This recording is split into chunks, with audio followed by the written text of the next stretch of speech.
How would you go about teaching children or young people to have more positive relationship with themselves, and then hopefully in turn that will show with others? Because you find, especially with like social media, and like a lot of the young girls I see, they just like, they have no self-belief in themselves or how they feel about themselves. There is no personal relationship with themselves. And I think, so I'm going to quickly say the next question, because then the next question is, why is it we wait until we're much older in life to realise, you know, I don't care anymore what others think. This is me. I'm comfortable with me. I have a much more positive relationship with myself. Yeah.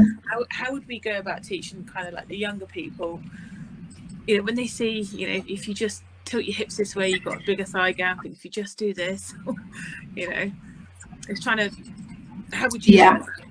Well, so much of it is attached to appearance as well, isn't it? Yeah. So much of it is attached to the outside rather than the inside. But that's what children are exposed to, isn't it? We're not exposing them in the right way to what's working out what's important for them and their character. And you know, when we do, you know, when I've done workshops or on Thrive, when we've done like the values, needs and purpose, the number of times I've got people in there that are in their 30s and 40s that saying, I've never done this, I've never looked at this, I've never sat down.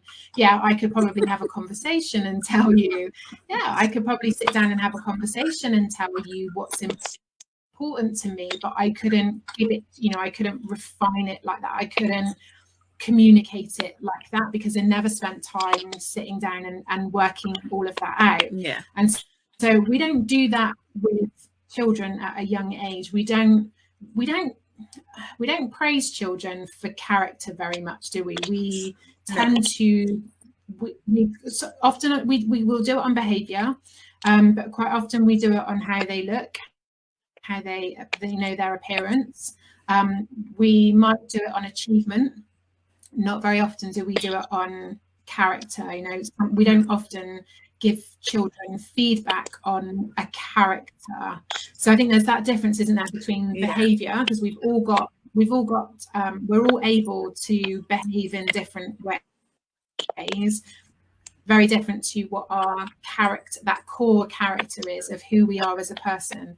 And I don't think we often talk about, even as parents, you know, if I reflect on when my son was that age, I probably would have picked up more on achievements and behaviours rather than who he was growing into as a person, and giving him the confidence to hold on to that and know that that's something that he, you know, helping him to work out what's important to him and who does he want to grow into.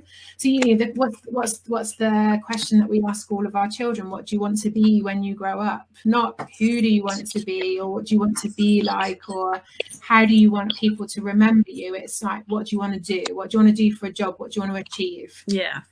So, you know, so much of it is that the external stuff, which ultimately we don't really have any control over either. No. So, you know, you think the children that are of the age of your children potentially will go into jobs that haven't even been created yet. Yeah.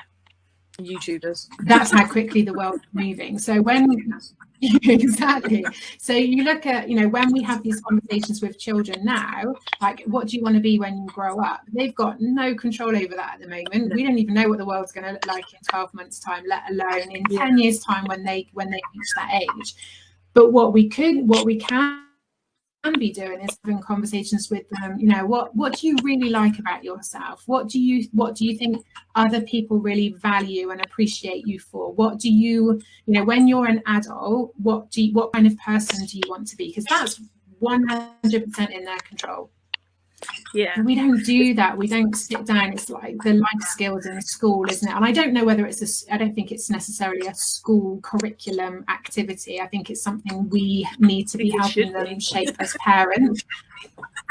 But I think it's that two-way process, isn't it? Because if children do it in school, they come home and they educate us as parents, because most of us as parents haven't been educated to be able to support them to do it. So it almost needs that two-way process. But goes in with the life skills, doesn't it, of your communication skills and you know how you manage your time and how you manage a budget and all of these other things that would, you know, kind of core skills.